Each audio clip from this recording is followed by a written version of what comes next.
Hello नमस्कार दोस्तों। अंकित exam sir YouTube channel में आप सभी का बहुत बहुत स्वागत है।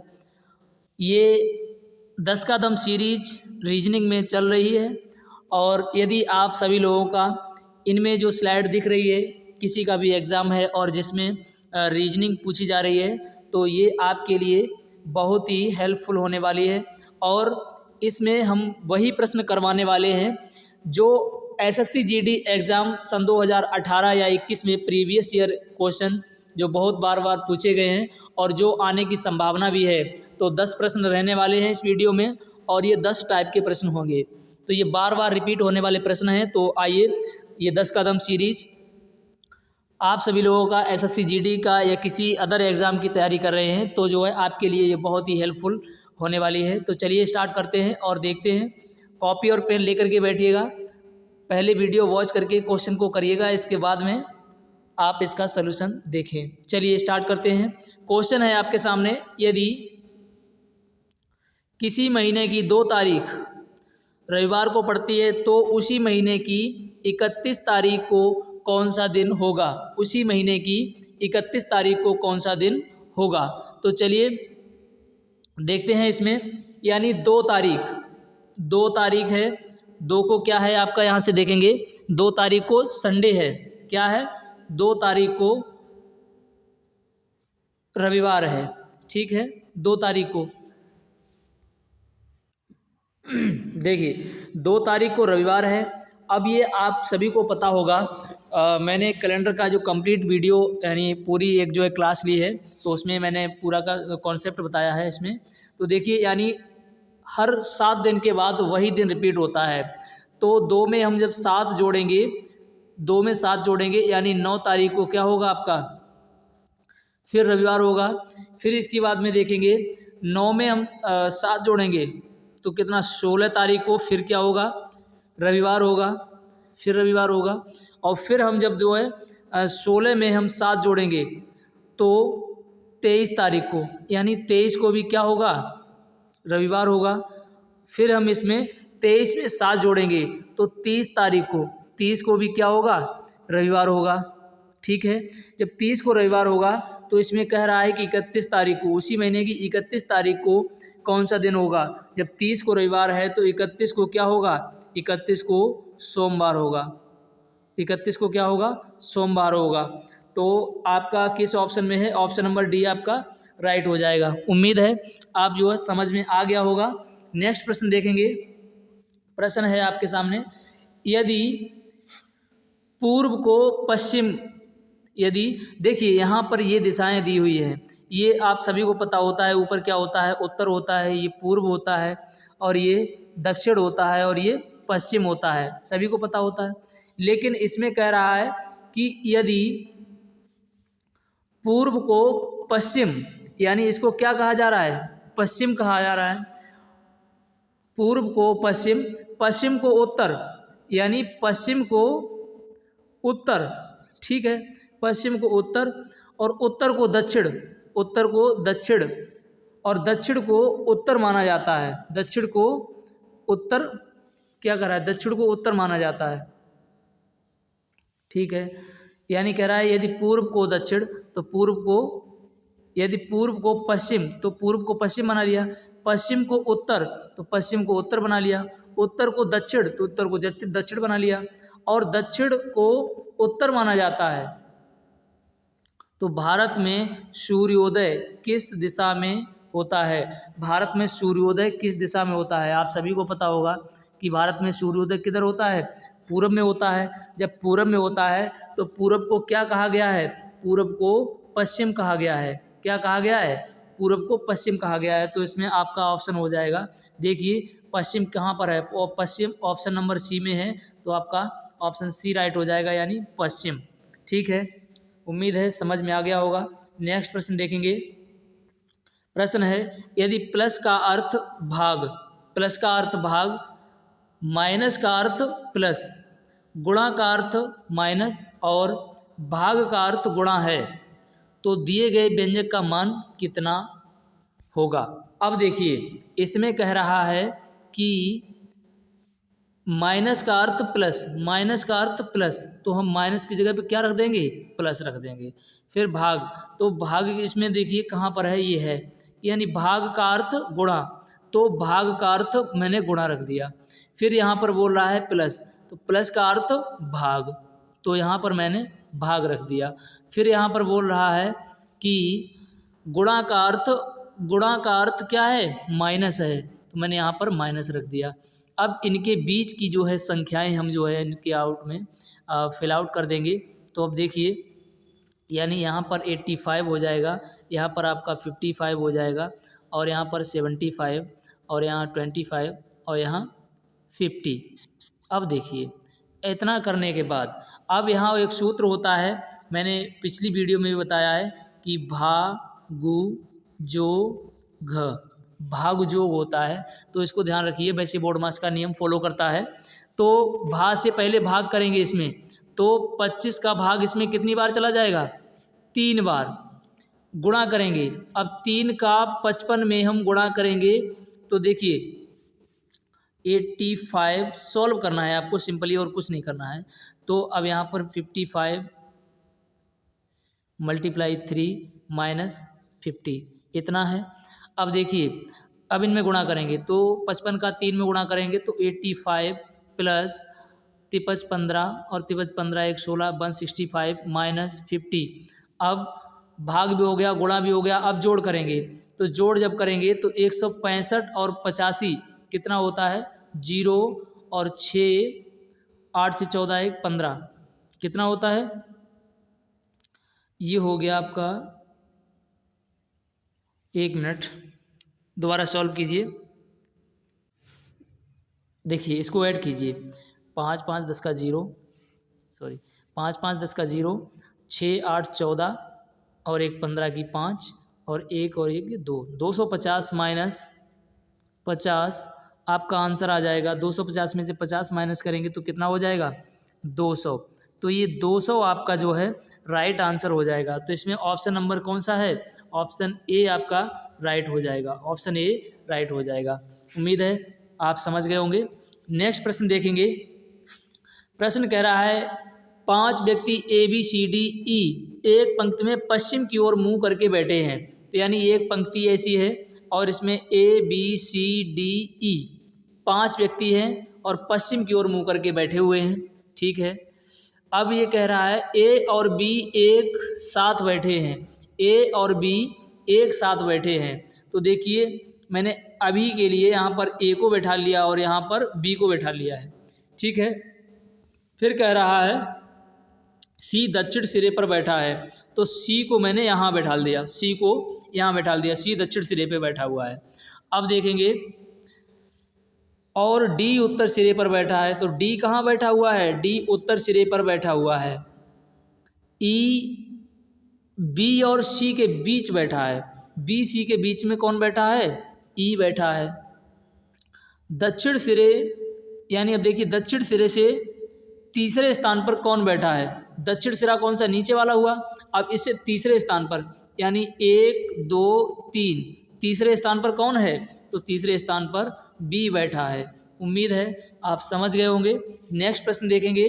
नेक्स्ट प्रश्न है आपका दिए गए विकल्पों में से उस आकृति का चयन कीजिए जो दी गई श्रृंखला को प्रश्न चिन्ह के स्थान पर आ सकती है। अब देखिए प्रश्न चिन्ह के स्थान पर क्या आ सकती है, तो यहाँ पर थोड़ी ध्यान देने योग्य बात है कि पहले इसमें क्या ए आया, फिर बी आ गया, यहाँ पर देखिए दूसरे में ए आ गया, तीसरे में बी आ गया, यहाँ पर सी आ गया, यहाँ पर डी आएगा।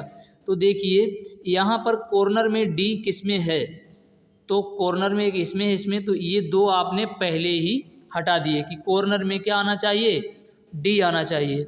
फिर हम दूसरी बात से देखेंगे कि क्या इसमें नियम चल रहा है कि ये वाली आकृति बीच में आ गई और फिर ये वाली आकृति इसके अंदर आ गई, फिर यहाँ से ये ट्रायंगल वाली आकृति इसके अंदर आ गई। अब ये ओ वाली आकृति भी ट्रायंगल के अंदर आ जाएगी, यानी पहले ये आकृति आई है, पहले ये आकृति आई है, फिर इसके बाद में आपकी आयत वाली आ गई है, आयत के अंदर फिर आपका ये त्रिभुज वाली आ गई है, और फिर इसके अंदर भी आपकी ओ वाली आ जाएगी, ओ वाली। जब ओ वाली इसमें किस में है, तो डी के साथ ओ वाली आकृति सी में है, तो ऑप्शन नंबर सी आपका राइट हो जाएगा, क्योंकि देखिए इसमें ओ नहीं है। तो उम्मीद है आप समझ गए होंगे। नेक्स्ट प्रश्न है आपका, दिए गए विकल्पों में से वह संख्या चुनें जो निम्नलिखित श्रृंखला में प्रश्नवाचक चिन्ह के स्थान पर आ सकती है। देखिए इसमें क्या चल रहा है, आप समझ सकते हैं कि यहाँ से यहाँ गुणा पहले हो रहा है 2 का, -1 हो रहा है, ठीक है। फिर यहाँ से यहाँ गुणा हो रहा है 2 का और माइनस हो रहे हैं 2, क्योंकि 11 दूनी 22 और -2 यानी 20। अब देखिए यहाँ से यहाँ क्या हो रहा है, गुणा हो रहा है 2 और माइनस हो रहा है कितना, 3, ठीक है। अब यहाँ से यहाँ देखेंगे गुणा हो रहा है कितने का, गुणा हो रहा है 2 का, देखिए जी हाँ, गुणा हो रहा है 2 का, गुणे 2 -4 हो रहा है। अब यहाँ से यहाँ जो आएगा इसमें गुणा 2 का होगा, -5 का होगा। अब 70 में गुणा 2 करेंगे तो 140 हो जाएगा, अब -5 करेंगे तो आपका 135 बचने वाला है। 135 किस ऑप्शन में है, तो 135 आपका ऑप्शन नंबर डी में है, ऑप्शन नंबर डी में आपका 135 हो जाएगा। उम्मीद है समझ गए होंगे। नेक्स्ट प्रश्न है आपका, एक विशिष्ट कूट भाषा में, एक विशिष्ट कूट भाषा में फर्स्ट को ये लिखा जाता है, इसको ये लिखा जाता है, उसी कूट भाषा में इसको क्या लिखा जाएगा। तो समझिए क्या है ये, इसमें हम यहाँ से देखते हैं FIRST ऐसा लिखा हुआ है, इसको क्या लिखा जाता है, तो इसको देखिए, इसको लिखा जाता है TSRIF ऐसा लिखा जाता है। तो देखिए F को यहाँ लाए, T को यहाँ लाए, I को इधर फेंका और S को इधर। तो फिर इसी हिसाब से मुझे इसको भी करना है, किसको, इसको देखिए NOSTALGI,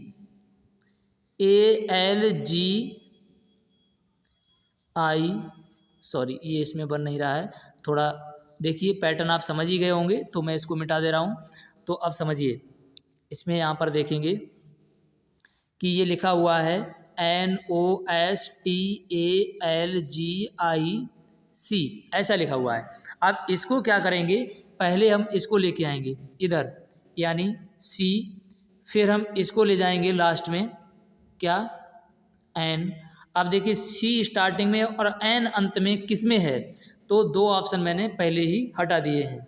अब देखिए इसके बाद में यहाँ पर चला जाएगा आपका क्या, O, और यहाँ पर आ जाएगा I। अब देखिए CI और इधर O होना चाहिए, तो IC के बाद में I इसमें भी नहीं है। तो इसी प्रकार से मुझे क्या है कि एग्ज़ाम में बैठ के एग्ज़ाम हॉल में इतनी ही स्पीड से और ऐसे ही एलिमिनेट करना है, ना कि आपको होशियारी वहाँ पर दिखानी है कि मुझे पूरा क्वेश्चन ही सॉल्व करना है। हालांकि आप करते जाएंगे, इसको इधर ऐसे, इसको फेंकेंगे, इसको इधर, इसको इधर, तो आपका आंसर आ जाएगा और इसको सीधे। लेकिन आप जो है होशियारी बिल्कुल नहीं दिखानी है, आपको क्या है कि जल्दी से जल्दी आपको आंसर टिक करना रहेगा। ओके, क्वेश्चन देखेंगे नेक्स्ट, उस वे नारे का चयन कीजिए जो निम्न वर्गों के मध्य संबंध सर्वश्रेष्ठ निरूपित करता है। तो समझिए संबंध इनमें से कौन निरूपित करता है, बेल्ट, भाई बेल्ट कमर में बांधी जाती है, टोपी, टोपी सर में पहनी जाती है, दस्ताने, दस्ताने हाथ में पहनी जाती हैं। तो क्या है इसका, ये बनना चाहिए। तो ये किस में है, तो ये आपका जो है ऑप्शन नंबर किस में हो जाएगा, ऑप्शन नंबर बी में आपका ये राइट हो जाएगा। उम्मीद है आप समझ गए होंगे। नेक्स्ट क्वेश्चन देखेंगे, क्वेश्चन है आपका, उस विकल्प का चयन करें जो तीसरे अक्षर समूह से उसी प्रकार संबंधित है जिस प्रकार दूसरा अक्षर समूह पहले से समूह से संबंधित है। तो समझिए इसमें क्या चल रहा है, देखिए सी से, यानी पहले CHER ऐसा है, और इसके नीचे हम देखेंगे EJG और T ऐसा लिखा हुआ है। अब समझेंगे इसमें क्या हो रहा है, +2, तीसरे नंबर पे आता है C और यहाँ ये आता है आपका 5वें नंबर +2 हो रहा है, इसमें भी +2, ठीक है, +2 ये सब +2 हो रहे हैं। तो मुझे इसमें भी DREN इसमें +2 करने हैं, +2 तो +2 करेंगे। डी आता है कितने पे, डी 4 पे आता है तो 6 पे कौन सा आएगा, F आएगा। R आता है 18 पे तो 20 पे T आएगा। E आता है 5 पे तो 10 पे कौन सा J आएगा।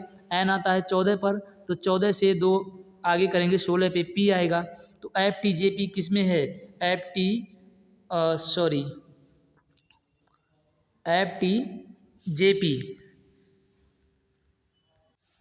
चलिए यहाँ देखिए थोड़ी मिस्टेक हो गई है, यानी J नहीं होगा, यहाँ पर क्या होगा आपका G होगा। क्यों, क्योंकि E 5 पे आता है, G 7 पे आना चाहिए, 2 बढ़ेगा 7 हो जाएगा, तो यहाँ पर आपका G आ जाएगा। तो इसमें देखिए आपका ये वाला ऑप्शन यानी FTGP किस में है, तो FTGP आपका ऑप्शन नंबर C में है। उम्मीद है आप समझ गए होंगे। क्वेश्चन है देखेंगे, ये 10वां प्रश्न है आपका, ये लास्ट प्रश्न है।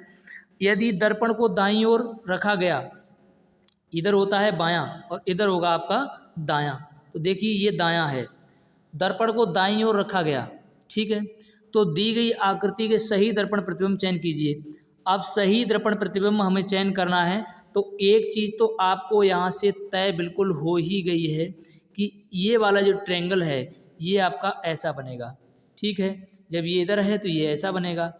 तो ऐसा किस में है, तो ये 2 ऑप्शन आप पहले ही हटा दो, ठीक है। अब इसमें 2 में है ऐसा। फिर देखेंगे ये वाला जो गोलाकार आकृति है, इसमें यदि ब्लैंक वाला इधर है तो ये ब्लैंक वाला किधर होगा, ब्लैंक वाला इधर होगा, ब्लैंक वाला ये इधर होगा, और डार्क वाला किधर होगा, डार्क वाला ऐसा होगा इतना। अब समझिए ये डार्क वाला ऐसा होगा, ऐसा किस में है, फिर ऐसा करने के बाद तो समझेंगे ये ऐसा इसमें नहीं है, तो किस में है, ऑप्शन नंबर C में है। उम्मीद है आप समझ गए होंगे। देखिए SSC GD या अदर किसी एग्ज़ाम के लिए ये SSC GD या अदर किसी एग्ज़ाम की तैयारी कर रहे हैं, रीजनिंग को बेस्ट करने के लिए, फुल मार्क्स लाने के लिए 10 कदम सीरीज लेना आपके लिए बहुत ही महत्वपूर्ण है। इसमें प्रत्येक टाइप आपका क्लियर हो जाएगा। एग्ज़ाम हॉल में आप ये नहीं कह पाएंगे कि सर ये टाइप मैंने नहीं पढ़ा है। तो चलिए आप यदि इस चैनल पर नए हैं तो चैनल को सब्सक्राइब कर लें, और ये 10 कदम सीरीज़ लगातार आपकी पेपर तक ये चलती रहेगी। चलिए, thanks for all of you.